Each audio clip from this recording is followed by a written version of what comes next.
যতই মামলা হামলা যাই করুক না কেন, এই মিথ্যা জিনিস টেকে না। সত্যের জয় হবেই হবে। আমরা সত্য পথে ন্যায় পথে ছিলাম, ইনশাল্লাহ বাংলাদেশের জনগণের জয় হবে, বাংলাদেশ মুক্তি পাবে।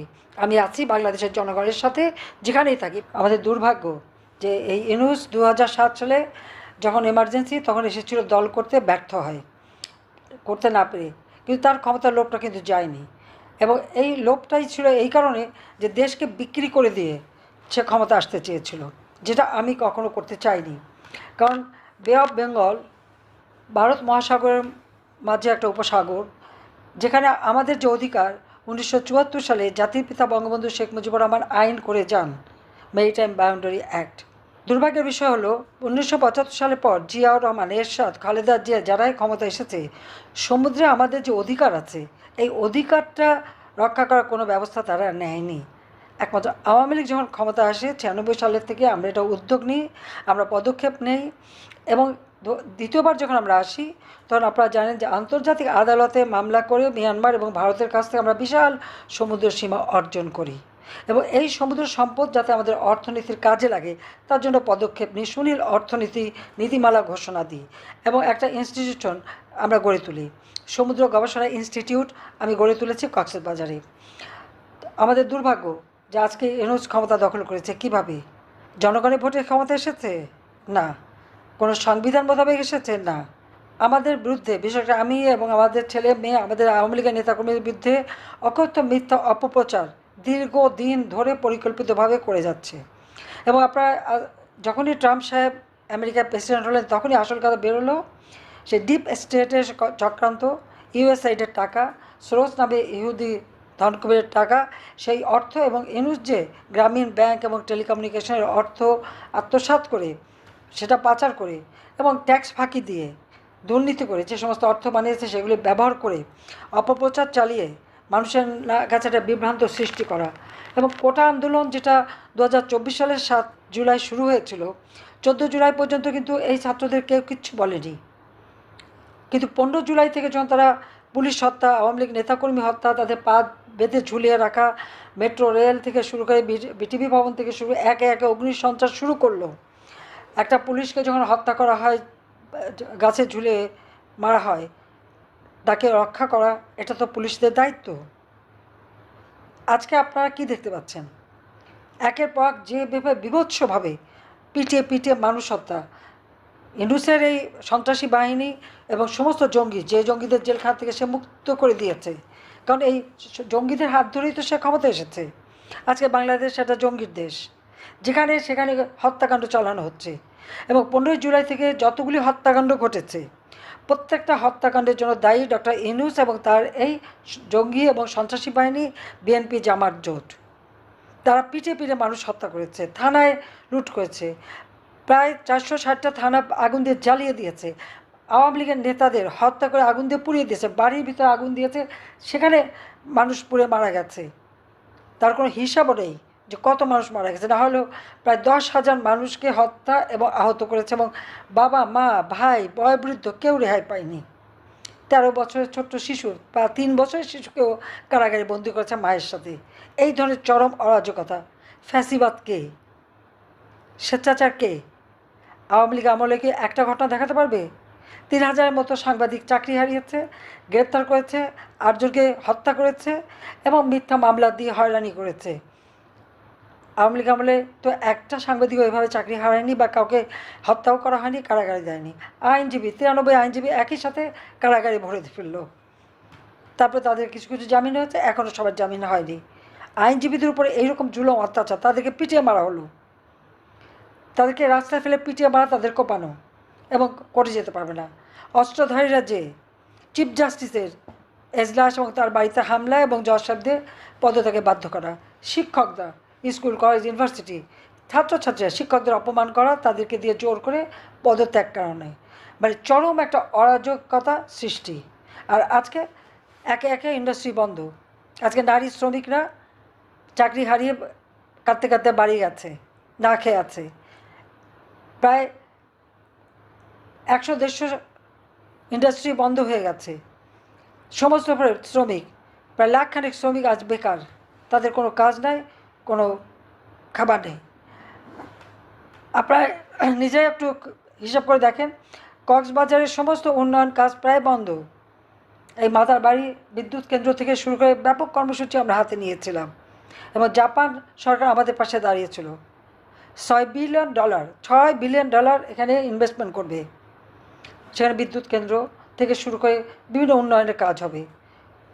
2,500 জাপানকে আমরা বিশেষ অর্থনৈতিক অঞ্চল দিয়েছি, এবং সারা পৃথিবীর কাছ থেকে আওয়ামী লীগ আমলে যখন বিনিয়োগ আসতো তাদেরকে জমি দেওয়ার জন্য আমরা বিশেষ অর্থনৈতিক অঞ্চল এবং দেশের ভিতরে আমাদের নিজেদের যেন মানে বিনিয়োগকারী গড়ে ওঠে সেই সুযোগ সুবিধা আমরা করে দিয়েছিলাম। ইয়াং জেনারেশন শুধু চাকরি পিছনে ছুটবে না, তাদের জন্য নিজেরা কাজ করতে পারে সেই ব্যবস্থাটাও আওয়ামী লীগ সরকার করে দিয়েছিল, তাদের ট্রেনিং দিয়ে নিজস্ব উদ্যোক্তা সৃষ্টি করা সেই ব্যবস্থা আমরা করে দিয়েছিলাম। এমনকি নারী উদ্যোক্তাদের জন্য প্রত্যেকটা অর্থনৈতিক অঞ্চলে আলাদা প্লটের ব্যবস্থা আমি করে দিয়েছিলাম। নারীদের ক্ষমতায়ন করা, শিশু মৃত্যুহার, মাতৃমৃত্যুহার হার আমরা কমিয়েছিলাম। দুর্ভাগ্য যে আজকে সব কিছু ধ্বংস করে দিল ইউনূস ক্ষমতা আসার সাথে সাথে। এবং ইন্ডাস্ট্রি বন্ধ, যেমন কোনো নতুন কর্মসংস্থানের ব্যবস্থা নাই, কোনো বিনিয়োগ নাই। 90,000 কোটি টাকা শেয়ার মার্কেট থেকে উধাও। 18টা ব্যাংক আজকে বসে গেছে, ডিভিডেন্ড দিতে পারবে না। তাহলে যারা ব্যাংকে টাকা রেখেছে তারা কোথায় যাবে, বা তাদের শেয়ার তারা কী করবে? সম্পূর্ণভাবে ধ্বংসপ্রাপ্ত সব কিছু এক দেশকে বিক্রি করে দিচ্ছে। আজকে কক্সবাজার আপনারা যান, কি মানবিক করিডোর। আমরা তো 10 লক্ষ রোহিঙ্গাদেরকে মানবিক কারণে আশ্রয় দিয়েছি। ইউনূস তো বলেছিল ক্ষমতা আসার সাথে সব রোহিঙ্গা নাকি ফেরত পাঠাবে। তারা নাকি ঈদ করবে মিয়ানমারের নিজ দেশে। যে কজন যেতে পেরেছে? যায় তো নাই, আরও উল্টো 1.5 লক্ষ এসেছে, এবং সেখানে এমন একটা পরিস্থিতি সৃষ্টি করেছে যার ফলে আজকে কী দাঁড়াচ্ছে। আজকে মিয়ানমার যদি এখন আক্রমণ করে, তাহলে ওই আরাকান আর্মিকে আক্রমণ করতে গেলে তো বাংলাদেশের থেকে রেহাই পাবে না। যে সমুদ্র সীমা আমাদের বিরাট অধিকার, আমরা সেই সমুদ্র সীমার অধিকার হারাবো। এবং ইউনূসের এই যে ক্ষমতায় থাকার লোভে দেশ বিক্রি করা, চিটাগাং পোর্ট সে বিক্রি করে দেবে, এবং বাংলাদেশের বর্ডার এখন উন্মুক্ত, সেখানে সরকার নাকি কোনো নিয়ন্ত্রণ নাই। আমাদের স্বাধীনতা সার্বভৌমত্ব আজকে প্রশ্নবিদ্ধ করে তুলেছে এই লোকটা। দেশকে এমন জায়গায় নিয়ে গেছে চক্রান্ত করে, অন্য দেশের টাকা দিয়ে আজকে আমাদের দেশটাকে ধ্বংসের দিকে নিয়ে যাচ্ছে। আর সব দোষ আওয়ামী লীগের, সব দোষ আমাদের। হত্যাকাণ্ড তো আমরা ঘটাইনি। 15 জুলাই থেকে যারা হত্যাকাণ্ড ঘটিয়েছে, যারা এই অপকর্ম করেছে, অগ্নিসংযোগ করেছে, সেটা তো খুব স্পষ্ট। কারণ 15 জুলাই থেকে যারা এই ধরনের ঘটনা ঘটেছে, ইউনূস তাদেরকে দায় মুক্তি দিয়েছে। দায় মুক্তি কাদের দেয়? যারা দায়ী হয়। এটা তো এক ধরনের এভিডেন্স। হত্যা করবে ইউনূস বাহিনী, তার জঙ্গি বাহিনী, সন্ত্রাসী এবং জামাত বিএনপি, আর মামলা হবে সব আওয়ামী লীগের বিরুদ্ধে, মামলা হবে আমাদের বিরুদ্ধে। আমরা কেন হত্যা করতে যাব? আমার কাজ মানুষকে বাঁচানো, আমি বাঁচিয়েছি। আমার যদি কিছু করারই থাকতো তো ওই 7 জুলাই থেকে 14 জুলাইয়ের মধ্যেই তো করতাম। আমরা তো তা করি নাই। বরং ছেলেপেলেদের আমরা সব রকম নিরাপত্তা দিয়েছিলাম। কিন্তু 15 জুলাই থেকে যে হত্যাকাণ্ড শুরু, সেটা তো ইউনূসের নির্দেশেই করা হয়েছিল। এটা হচ্ছে তার ম্যাটিকুলাসলি ডিজাইন। আমরা যে 15 বছর 7 মাস সরকারে ছিলাম, সেখানে প্রত্যেকটা মানুষ স্বাধীনভাবে কথা বলতে পারতো। আজকে কেউ কি স্বাধীনভাবে কথা বলতে পারে? কোনো সাংবাদিক স্বাধীনভাবে লিখতে পারবে? কতগুলি প্রাইভেট টেলিভিশন, রেডিও, সব টেলিভিশন পুড়িয়ে দিয়েছে। সংবাদপত্র কারোর কোনো অধিকার আছে কথা বলার? 2টি পত্রিকা ছাড়া সব জায়গায় নিউজ সেন্টার থেকে যা নির্দেশ দেবে তাই করতে হবে, তাই লিখতে হবে, তাই পড়তে হবে। এটাই তো বাস্তবতা। আজকে মত প্রকাশের স্বাধীনতা নাই, সংবাদপত্রের স্বাধীনতা নাই, সাংবাদিকদের স্বাধীনতা নাই। তাদের অ্যাক্রেডিটেশন কার্ড পর্যন্ত কেড়ে নেওয়া হয়েছে। 38 জন আজকে কারাগারে বন্দী। আইনজীবীরা দাঁড়াতে পারবে না আমাদের পক্ষে। সাথে সাথে তাদের উপর হামলা, এবং হাতে চাপাতি, অস্ত্র, চাইনিজ কুড়াল নিয়ে আক্রমণ করবে, সেটা হয় নাকি মব জাস্টিস। এই মব জাস্টিসের ফলে আজকে মহিলারা ঘর থেকে বেরোতে পারে না। সন্ধ্যার পরে সবাই ঘরেও নিরাপদ না। যে কোনো সময় যে কোনো বাড়িতে ঢুকে যাচ্ছে, তাদের উপর হামলা করছে, মারছে, খুন করছে, লুটপাট করছে। চরম একটা স্বেচ্ছাচারিতার মধ্যে দেশটাকে নিয়ে গেছে। দেশের মানুষকে রক্ষা করতে হবে, দেশকে এই জালেমের হাত থেকে বাঁচাতে হবে। হ্যাঁ, মামলা আমাদের বিরুদ্ধে, আমি শুনলাম আমার বিরুদ্ধে নাকি 8,000 পৃষ্ঠার অভিযোগনামা। হ্যাঁ, এবং সেটা এখন সরাসরি নাকি প্রচার হচ্ছে। তা আমি বলি এই 8,000 পৃষ্ঠা পড়ে জনগণকে শোনান, জনগণ জানুক আপনারা কত মিথ্যা কথা বলতে পারেন, আপনারা কীভাবে উদরপিণ্ডি উদর ঘাড়ে চাপান। আর মানুষ হত্যা করলো ইউনূস এবং তার বাহিনীর জঙ্গিরা, জামাত বিএনপি মিলে, আর সব দোষ আওয়ামী লীগের উপর। আর ইউনূস এখন সাধু সেজে গেছেন, দেশকে বিক্রি করে দিয়ে, আমাদের পোর্ট বিক্রি করে দিয়ে, দেশের সম্পদ লুটপাট করে, শেয়ার মার্কেট খালি করে, ব্যাংক খালি করে এখন উনি সাধু। গ্রাম বাংলায় একটা কথা আছে, সাত খোপ কবুতর খেয়ে বিড়াল গেছে সন্ন্যাসী হয়ে। মানে এক এক কবুতরের ঘরে যে সব কবুতর খেয়ে বিড়াল সন্ন্যাসী হয়ে বসে আছে। এখন তিনি বিড়াল তপস্বী সেজেছেন, কিচ্ছু জানেন না, কিচ্ছু বোঝেন না, সব কিছু তার নখদর্পণে এবং সমস্ত কিছু সে নিজেই নির্দেশ দেয়। জুম মিটিং করে করে তার ওই 40 জনের একটা বাহিনী আছে, আলিবাবা 40 জনের 40, এই 40 জনকে দিয়ে কন্টেন্ট তৈরি করা, তাদেরকে দিয়ে করা, এবং প্রত্যেকটা মন্ত্রণালয়, প্রতিটি প্রতিষ্ঠান, প্রতিটি মিডিয়ায় তার নিজস্ব এজেন্ট বসানো, এবং তারা যদি কথা না শোনে সঙ্গে সঙ্গে তাদের উপরে রামদা, গুলি, বোমা, আগুন দেওয়া, অগ্নিসন্ত্রাস করে মানুষ হত্যা করা।